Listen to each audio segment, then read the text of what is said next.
The twisted, charred wreckage of yet another fatal accident. Officially, 6,000 die on Egypt's roads each year. Many believe the real figure to be much higher.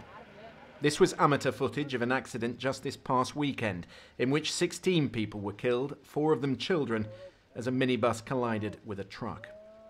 Many of those caught up in this carnage are tourists. Here, the burnt-out shell of a bus that crashed on the Sinai Peninsula last year.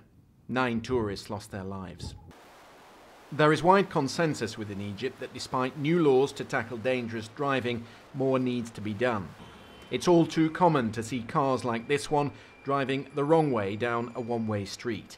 Watch the yawning policeman who does nothing to stop him. Or how about this woman driving with her young child on her knee? And it's not unusual to see 3 men on a bike like this without any helmets. This flagrant disregard for the highway code makes life perilous not just for drivers, but also for pedestrians.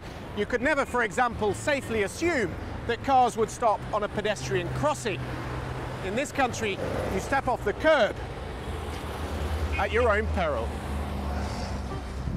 And by bribing a poorly paid policeman, it's all too easy to hide from the law. But the head of Cairo's traffic police told me that as part of the government's attempts to improve road safety, they're planning to surround the capital with hundreds of surveillance cameras. Some of this technology is already in use on the outer roads, where new squad cars have been fitted with mobile radars. In our brief time with this patrol, they stop cars without registration plates and plenty of drivers who travel without the right documents. Some say the poor standards which reflect the wider frustration within Egyptian society.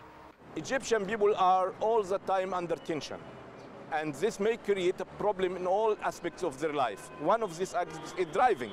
They are under tension, so they are dispolite. Which explains why it's an enormous challenge changing the culture. This is a country where drivers would even ignore an ambulance with a wailing siren, which begs the question, how many more die on the way to hospital trapped in Egypt's notorious traffic? Christian Fraser, BBC News, Cairo.